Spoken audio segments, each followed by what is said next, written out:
Hi everyone, welcome to our YouTube channel Black Diamond. तो आज मैं फिर से आप लोगों के लिए एक वैकेंसी से रिलेटेड अपडेट लेके आया हूँ। जो वैकेंसी निकाला गया है ये सेल के द्वारा निकाला गया है। वैकेंसी को शायद अभी तक आप देख ही चुके होंगे, बट इस वैकेंसी के साथ ही साथ मैं कुछ ऐसे पॉइंट बताऊंगा आपको जिसके कारण अक्सर एप्लीकेशन रिजेक्ट हो जाता है, या अगर एप्लीकेशन रिजेक्ट नहीं भी हो तो बच्चे एग्ज़ाम देते हैं। एग्ज़ाम देने के बाद मेरिट में निकालते हैं, लिस्ट में अपना नाम आता है। उसके बाद जब डॉक्यूमेंट वेरिफिकेशन में जाते हैं, उस डॉक्यूमेंट वेरिफिकेशन के टाइम भी उनका एप्लीकेशन रिजेक्ट कर दिया जाता है, उनको छाड़ दिया जाता है उस प्रॉपर टाइम पे आने के बाद। ऐसा सेल बहुत बार किया है पहले भी, बहुत सारी वैकेंसीज में ऐसा हुआ है। तो ऐसी गलती आप ना करें, इसके लिए मैं वो सब बताऊंगा आपको डिटेल में। तो इस वीडियो को लास्ट तक देखिएगा, और अगर चैनल पर नए हैं तो यार चैनल को सब्सक्राइब कर दो, बेल आइकन को प्रेस कर दो। आप किसी भी स्ट्रीम से है, माइनिंग सेक्टर में अलग अलग स्ट्रीम का वैकेंसी निकलते रहता है। आप चैनल को सब्सक्राइब जरूर कीजिए, बेल आइकन को प्रेस कर दीजिए, वीडियो को लाइक कर दीजिए, कमेंट सेक्शन में अपना प्यार बरसाइए, या कुछ क्वेरी है तो क्वेरी जरूर कीजिए। चलिए आते हैं डायरेक्टली वैकेंसी के ऊपर में।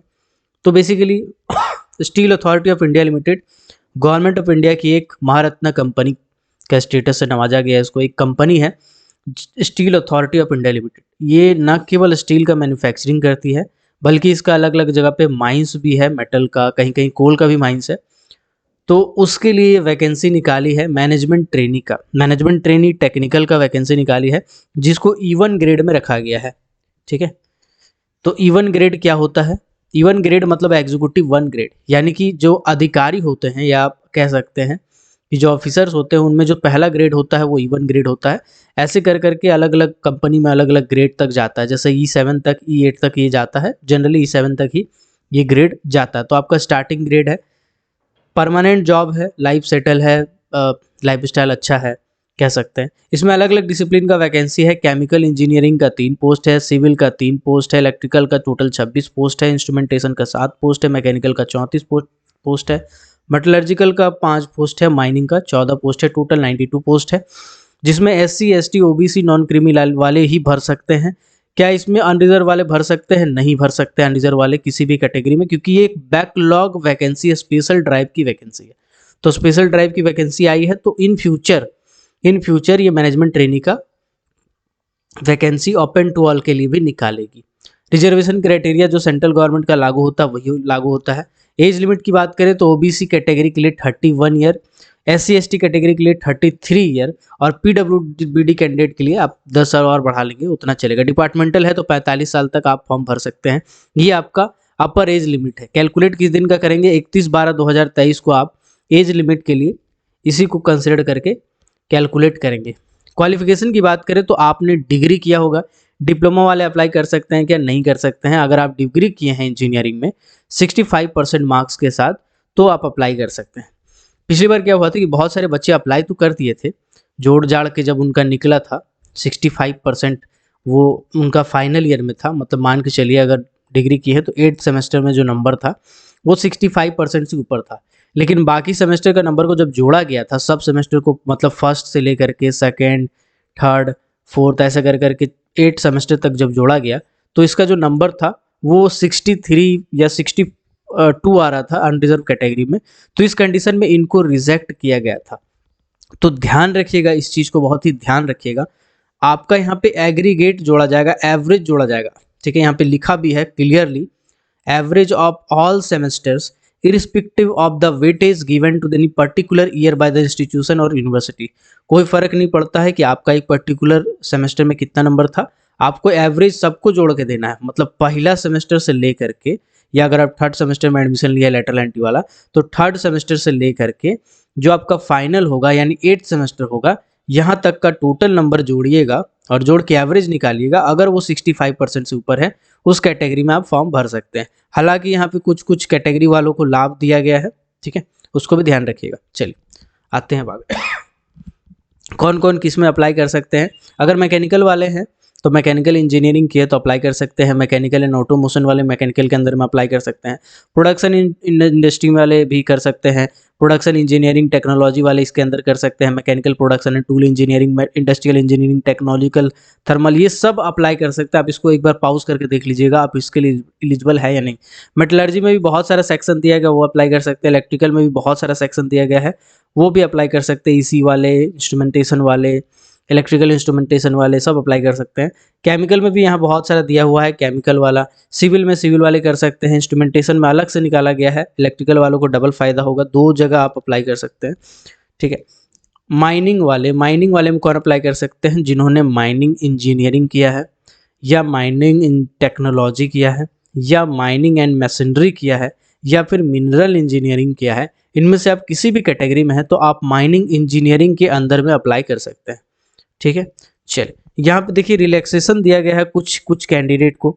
अगर आप एससी हैं, एसटी हैं, पीडब्ल्यूबीडी कैंडिडेट हैं या डिपार्टमेंटल कैंडिडेट है, तो जो 65% मैंने बताया वो उस जगह पे आपका 55% मार्क्स होना चाहिए, ठीक है। बाकी ओबीसी वालों के लिए 65% मार्क्स ही होना चाहिए। ये एक पहला कारण था जिसके कारण बहुत सारे बच्चे पिछले बार छठे थे। दूसरा कारण है ओबीसी वाला नॉन क्रीमी लेयर का सर्टिफिकेट। देखिए बताते हैं, सेंट्रल गवर्नमेंट के हिसाब से ओबीसी यानी नॉन क्रीमी लेयर का लाभ वही ले सकते हैं जिनका पारिवारिक आय 8 लाख से कम है। कुछ कैंडिडेट जॉब कर रहे थे कहीं पे, कहीं दूसरी जगह पे, और उनका खुद का आय लगभग 8.5 लाख से ऊपर था, ठीक है, लगभग 8.5 लाख से ऊपर था, और वो ओबीसी कैटेगरी वाला बना चुके थे, ओबीसी सर्टिफिकेट भी प्रस्तुत कर रहे थे, और साथ ही साथ वो ये भी दिखा रहे थे कि इससे पहले हम कहाँ पे जॉब किए थे, देखिए वहाँ का एनओसी और मेरा जो पे स्केल था, यानी कि जहाँ जो आपका सीटीसी था, वो सीटीसी भी वो बता रहे थे कि 10 लाख के आसपास या 9 लाख के आसपास मेरा सीटीसी था। तो ये गलती तो कभी ना करे भाई साहब। अगर आप ओबीसी दिखा रहे हैं तो ओबीसी का नॉन क्रीमी लेयर का सर्टिफिकेट तभी बन सकता है जब आपका सेंट्रल गवर्नमेंट के हिसाब से, जब आपका पारिवारिक आय का मतलब आप अगर सिंगल है, शादी नहीं हुआ आपका, तो आप, आपके पापा, आपके भैया सब मिला जुला के इतना पैसा कमाते हो, 8 लाख से नीचे होना चाहिए। लेकिन अगर आप शादीशुदा हैं, आप मैरिड हैं, तो उस कंडीशन में आप, आपके बच्चे अगर हैं तो बच्चे, सबका जोड़ जाड़ के 8 लाख से कम होना चाहिए, ठीक है। तो ये चीज़ का ध्यान रखेंगे। और अगर आप 8 लाख से ज़्यादा है भी, मान के चलिए 8 लाख से ज़्यादा है भी, और आप कहीं पे जॉब करते हैं, तो उस जॉब को मत दिखाइए फिर, क्योंकि अगर आप जॉब को दिखा रहे हैं और उसका सीटीसी इतना हो जा रहा है कि 8 लाख से ज़्यादा हो जा रहा है, तो उस कंडीशन में फिर आपको दिक्कत हो जाएगा, ठीक है, प्रॉब्लम हो जाएगा। तो ये वाला गलती भी ना करें। ऐसा नहीं कि सीटीसी भी दिखा रहे हैं कि 9 लाख हम सीटीसी हैं, और ऊपर से ओबीसी सर्टिफिकेट भी दिखा रहे थे कि मेरा ओबीसी सर्टिफिकेट, ऐसा नहीं होता भाई साहब, ठीक है। आप भी कंसिडर किए जाते हैं। तो ये गलती के कारण छठे थे। तीसरा गलती क्या था, एक और गलती मैं बताता हूँ। ओबीसी कैंडिडेट वाले सर्टिफिकेट बना के लाए थे, और वो टेंटेटिव डेट, इशू डेट, जैसे कि यहाँ पे लिखा हुआ है, देखिए मैं बताता हूँ, लिखा हुआ है the OBC non creamy layer would be required to submit the request certificate OBC non creamy layer caste certificate in the prescribed format as applicable for the employment under central government issued by competent authority on or after 1/4/2023। मतलब जो भी OBC non creamy layer का certificate आपका बना होगा वो 1 अप्रैल 2023 को या उसके बाद का होगा। यानी 31 मार्च वाला 2023 वाला वैलिड है कि नहीं? जी नहीं, वैलिड नहीं है। आप अगर मान के चलिए ऐसा है कि 1 फरवरी 2023 का आपका सर्टिफिकेट इशू वाला डेट था, आप इस सर्टिफिकेट से फॉर्म भर दिए हैं, आप निकाल लिए हैं, जब आप डीवी में जाएंगे ना तो नहीं कंसिडर करता है। कुछ कंपनीज आपको रिलैक्सेशन दे देती है लेकिन सेल रिलैक्सेशन नहीं देता है। अगर आपका 1 फरवरी 2023 का सर्टिफिकेट था, 1 अप्रैल 2023 के बाद का नहीं था, तो फिर आपको उस स्टेज पे रिजेक्ट किया जाएगा, जो कि अक्सर हुआ है, ठीक है। चलिए अभी मैं एक केस आपको बताता हूँ। कुछ दिन पहले सेल में माइनिंग सरदार का वैकेंसी आया था। माइनिंग सरदार का वैकेंसी में जो लोग डिप्लोमा किए थे प्लस ओवरमैन सर्टिफिकेट होल्डर थे, उन्होंने अप्लाई किया था। अप्लाई करने के बाद उन्होंने एग्ज़ाम दिया, एग्ज़ाम निकाला। एग्ज़ाम निकालने के बाद फिर उनका क्या हुआ था, उनका हुआ था फील्ड टेस्ट, जिसको आप इंटरव्यू कह सकते हैं एक तरह से, है ना, इंटरव्यू तरफ कह सकते हैं, है ना, जिसको फील्ड टेस्ट कहते हैं। तो इस इंटरव्यू में उनको रिजेक्ट कर दिया गया, उनको एडमिशन ही नहीं दिया गया, उनको बुलाया ही नहीं गया, उनका इंटरव्यू लिया ही नहीं गया। कारण उनको ये बताया गया कि माइनिंग सरदार का जो वैकेंसी था उसमें हम सिर्फ जो माइनिंग सरदार सर्टिफिकेट वाले कैंडिडेट हैं उन्हीं को लेंगे, जो ओवरमैन सर्टिफिकेट वाले हैं उनको नहीं लेंगे। हालांकि डीजीएमएस के नॉर्म्स के हिसाब से ऐसा नहीं है, बट कंपनी अपना नॉर्म्स फिक्स कर सकती है, ऐसा कुछ मैं कंफर्म नहीं हूँ, बट कंपनी अपना नॉर्म्स फिक्स कर सकती है, ऐसा उनको अधिकार है, ठीक है। तो इसीलिए उन्होंने ऐसा रीज़न बता के रिजेक्ट किया है। हालांकि आपको कोशिश कीजिएगा कि जब भी आप फॉर्म भर रहे हो तो पूरा सतर्क रहिएगा, क्यों उतना एक लेवल पे जाने के बाद छटना बहुत बुरा लगता है भाई साहब, ठीक है। चले आते हैं आगे। अब देखिए मेडिकल स्टैंडर्ड भी उन्होंने पहले ही डिक्लेयर कर दिया है, क्योंकि मेडिकल में भी एक दबा के छांटते हैं, अगर ये स्टैंडर्ड पूरा नहीं होता है तो सीधा रिजेक्ट। ये सेल का स्ट्रेटजी है। चलिए बताते हैं क्या है मोटा मोटी, जिन चीज़ों में छांटती है वो चीज़ों को पहले ही लिख दिया है। देखिए भाई साहब, बेसिकली आपका जो शरीर है वो सही होना चाहिए, हाइट जो है वो आपका 155 सेंटीमीटर होना चाहिए, ठीक है। कुछ कैटेगरी में उसको कम किया जा सकता है, कुछ ट्राइबल्स होते हैं उनको कम किया जा सकता है हाइट, लेकिन जनरली इसमें रिलैक्सेशन नहीं मिलता है। तो 155 सेंटीमीटर आपका हाइट होना चाहिए, कम से कम 45 किलो वजन होना चाहिए। जिसका 40 किलो है भाई साहब खाना शुरू कर दीजिए, 45 किलो तक तो आपको करना ही पड़ेगा, 45 से नीचे रहेंगे रिजेक्ट हो सकते हैं, ठीक है। मायोपिया और हाइपर मायोपिया नहीं होना चाहिए, अगर है कोई बात नहीं, लेकिन वो +-4.00 से ज़्यादा नहीं होना चाहिए। +-4.00 बहुत हो जाता है, मतलब समझिए कि बहुत मोटा चश्मा लगाता है उसका होता है, ठीक है। तो ये नहीं होना चाहिए। इसके बाद स्क्विंट आई वगैरह, कलर ब्लाइंडनेस ये तो सब जगह छटता है, पार्शियल और फुल नहीं होना चाहिए, ठीक है। सूटेबल रिलैक्सेशन फीमेल कैंडिडेट को दिया जाएगा, बाकी कैटेगरी वाइज रिलैक्सेशन देना ये पॉसिबल नहीं है। तो ये चीज़ों में जनरली लोग छट जाते हैं, इस चीज़ को पहले ही देख ले, मेंशन कर ले, पहले ही समझ ले, ठीक है, तो अच्छा रहेगा। चलो बात है आगे सिलेक्शन प्रोसेस पे। ऑनलाइन एप्लीकेशन होगा, आप फॉर्म भरेंगे, डेट मैं बता देता हूँ, जस्ट अ सेकंड। पहले ऑनलाइन अप्लाई कीजिएगा आप, फॉर्म का जो डेट है वो 11/12 से स्टार्ट हो रहा है, ठीक है, और क्लोजिंग डेट है 31/12/2023 तक, ठीक। जो फी रखा गया है वो जनरल कैटेगरी का शायद 700 रुपया है, मैं देख लेता हूँ कहाँ गया। तब तक चैनल को लाइक कर दे, चैनल को सब्सक्राइब कर दे और वीडियो को लाइक कर दे, ठीक है। एप्लीकेशन जो फ़ी है वो 700 रुपया रखा गया ओबीसी नॉन क्रीमी लेयर वालों का, SC ST OBC वालों का 300 रुपया रखा गया है, ठीक है। फॉर्म को बहुत ही अच्छे से पढ़ पढ़ के समझ समझ के भरेंगे, है ना। कोशिश कीजिएगा कोई गलती ना करने का, फिर भी अगर आपको लगता है कि आपसे गलती हो सकता है तो आपका भाई बैठा है, मैसेज कीजिए या कमेंट कीजिए, मैं इस पर एक वीडियो बना दूंगा, ठीक है। अब देखिए फॉर्म भरे, फॉर्म भरने के बाद आपको शॉर्टलिस्ट किया जाएगा, आपका मेल पे एक एडमिट कार्ड आएगा, एडमिट कार्ड आने के बाद आपका एग्जाम होगा। टेंटेटिवली कह दिया गया है जनवरी 2024 में आपका एग्जाम होगा, तो मान के चलिए कि जनवरी 2024 में एग्जाम होगा, ठीक है। भाई ने बोला करने का मतलब करने का, तो जनवरी 2024 में आपका एग्जामिनेशन होगा, टेंटेटिवली बता दिया गया। आपका एग्जामिनेशन सेंटर भी होगा, CBT एग्जाम होगा। एग्जामिनेशन सेंटर कहाँ कहाँ पड़ सकता है, प्रयागराज इलाहाबाद में, बेंगलुरु में, वडोदरा भिलाई, है ना। इसके बाद भोपाल, भुवनेश्वर, जमशेदपुर, यानी झारखंड में एक लोकेशन आपका जमशेदपुर पड़ जाएगा। चंडीगढ़, चेन्नई, देहरादून, दिल्ली NCR, दुर्गापुर। दिल्ली और दिल्ली NCR इसलिए लिखता है क्योंकि एकदम ऑफ एरिया में सेंटर दे ताकि पैसा बचे, ठीक है। गुवाहाटी, हैदराबाद, जयपुर, जम्मू, कोच्चि, कोलकाता, लखनऊ, मुंबई, थाने, अच्छा खासा सेंटर दिया भाई साहब। मुंबई, नागपुर, पटना, रांची, राउरकेला, रांची भी एक झारखंड वालों का सेंटर अच्छा है।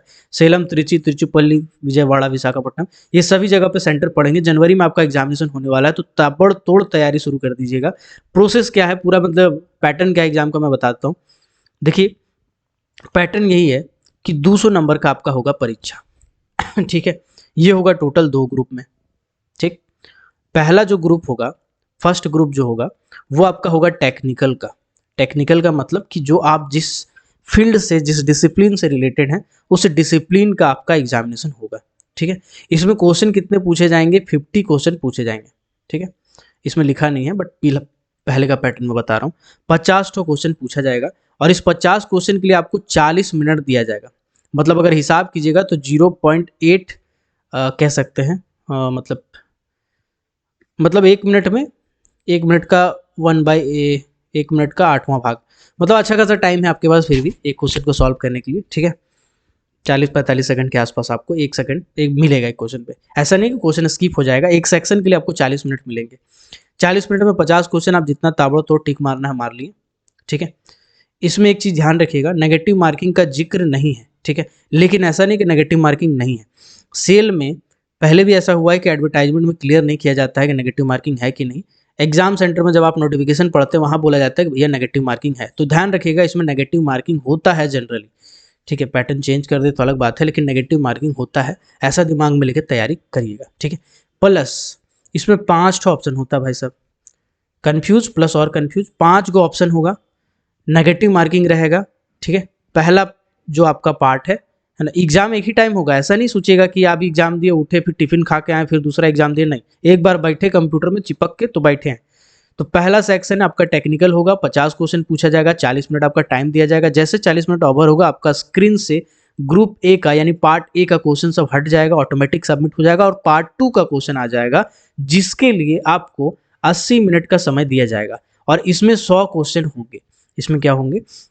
इसमें 100 क्वेश्चन होंगे, 80 मिनट का समय दिया जाएगा और ये क्वेश्चन को हम लोग बोलेंगे पार्ट 2। पार्ट 2 मतलब नॉन टेक्निकल पोर्शन जिसको हम लोग कह सकते हैं, नॉन टेक पोर्शन इसको कह सकते हैं, ठीक है। तो टेक्निकल में part 1 50 question 40 minute 5 option negative marking, ध्यान रखिएगा। पार्ट 2 में 100 क्वेश्चन 80 मिनट नॉन टेक रहेगा। इसमें जो 100 क्वेश्चन होंगे उसमें 25 क्वेश्चन होगा मैथ का, ठीक है। मैथ जो होगा वो आपका CHSL और CGL लेवल के बीच में कहीं लाई करेगा। मैथ बहुत ज़्यादा डिफिकल्ट नहीं पूछा जाता है। मैथ जनरली परसेंटेज, टैक्सेशन और कुछ बेसिक प्रॉफिट एंड लॉस है, वर्क एंड टाइम है, नाउ वाला जो एक तो होता है क्वेश्चन बोट स्ट्रीम वाला। तो इस टाइप के क्वेश्चन जो हमेशा से पूछे जाते हैं वही सब क्वेश्चन रिपीटेड ही पूछे जाते हैं, डाटा वाटा चेंज रहता है, पैटर्न एकदम सेम रहता है, ठीक है। तो मैथ में एकदम घबराने वाली बात नहीं है। इसके बाद 25 क्वेश्चन पूछे जाएंगे इंग्लिश के, जैसा CHSL का सिलेबस है बिल्कुल वही है। 25 क्वेश्चन पूछे जाएंगे रीजनिंग के। रीजनिंग का कोई माई बाप नहीं है, जो सिलेबस लिखा रहेगा जरूरी नहीं कि वही पूछा जाएगा। रीजनिंग में कुछ भी पूछा जा सकता है, वर्बल नॉन वर्बल उसमें अलग अलग टाइप का आता है, बहुत सारा पूछा जा सकता है।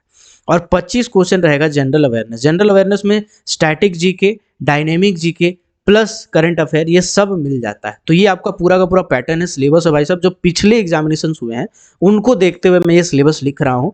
इसमें कहीं भी सिलेबस का जिक्र नहीं है, सिलेबस दिया नहीं है। सिलेबस कब जारी करेगा? एग्जाम से कुछ दिन पहले, जनवरी में परीक्षा है, आज दिसंबर का टाइम है, 5 दिन 7 दिन पहले वो सिलेबस जारी करेगा, जो कि आपका कोई काम का नहीं रह जाएगा। इसलिए इस पैटर्न पर तैयारी कीजिए ताकि आपका फायदा हो, ठीक है। चलिए, इसके बाद ये सब एग्जामिनेशन को देखते हुए 200 नंबर के बेसिस पे आपका एक मेरिट लिस्ट निकाला जाएगा। उस मेरिट लिस्ट में अगर आपका नाम है तो 1:3 रेशियो में बुलाया जाएगा। यानी कि अगर मान के चले 10 गो सीट है तो 30 गो कैंडिडेट को बुलाया जाएगा। किसके लिए? GD के लिए। GD क्या होता है? GD होता है ग्रुप डिस्कशन प्लस इंटरव्यू, ठीक है। GD प्लस इंटरव्यू लिया जाएगा आपका, जो कि बेसिकली एक तरह से समझिए कि पासिंग है बस, ठीक है। ये 40 परसेंटाइल का ये बेसिकली होता है, 40% का होता है। तो ये समझिए कि पासिंग है, कोई बहुत बड़ा चीज़ नहीं है, तोप नहीं है GD। और तो हालांकि इसका प्रैक्टिस कर लीजिएगा तो अच्छा रहेगा। 1:3 कैटेगरी में बुलाया जाएगा। उसके बाद फिर आपका मेरिट लिस्ट निकाला जाएगा। मेरिट लिस्ट में अगर आपका नाम होगा तो उस कैटेगरी में फिर आपका आगे फ्यूचर में जॉब आपका हो जाएगा।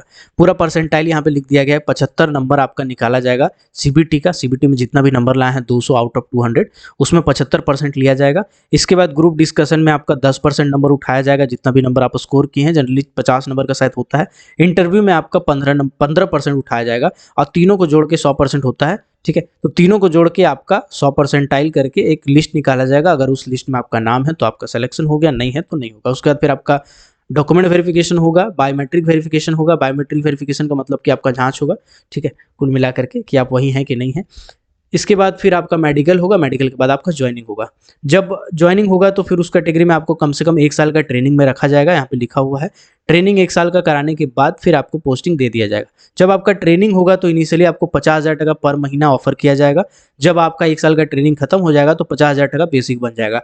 कुल मिलाकर के जोड़ जाड़ के हिसाब करिएगा तो उस कैटेगरी में 60 से 1,20,000 तक आपका स्टार्टिंग सैलरी हो जाएगा। मतलब मान के चलिए कि आपका 90,000, 80,000, 85,000 ये आपका स्टार्टिंग सैलरी हो मिनिमम। ऐसा देखने से, ऐसा इन चीज़ों को पढ़ने से समझ में आता है। बाकी आपका सरकारी कंपनी है तो सब कुछ मिलेगा सर, है ना। चाहे हॉस्पिटल हो, सेल का हॉस्पिटल भी बढ़िया होता है ना। बेसिक पे मैनेजमेंट ट्रेनिंग के लिए जो अलाउंसेस होते हैं, डियरलेंस अलाउंस होता है, टीए होता है, डीए होता है, चारे होता है, लीव इंस्टॉलमेंट होता है, मेडिकल फैसिलिटी होता है, ठीक है। ये सब कुछ आपको दिया जाएगा। अप्रॉक्सीमेटली 16 लाख का CTC है भाई साहब, बहुत ही अच्छा सैलरी है। एक बार सेट हो गया तो लाइफ सेट हो गया, ठीक है। प्लेसमेंट आपको कहीं भी माइंस में, डिवीजन में, किसी भी जगह पे दिया जा सकता है, जो भी जिस स्ट्रीम के होंगे उस हिसाब से। आई होप ये वीडियो आपके काम का होगा। और अगर आप कोल इंडिया की प्रिपरेशन करना चाहते हैं या फिर मेटल की प्रिपरेशन करना चाहते हैं, मेटल का मैं एक टेस्ट सीरीज बना हूँ अभी मोबाइल वाला, ठीक है। ये धीरे धीरे आउट हो रहा है ना। तो मेटल का टेस्ट सीरीज जो कि मॉयल के लिए है, मॉयल का एग्जामिनेशन भी होने वाला है, फॉरमैन ट्रेनिंग का बहुत ही जल्द होने वाला है।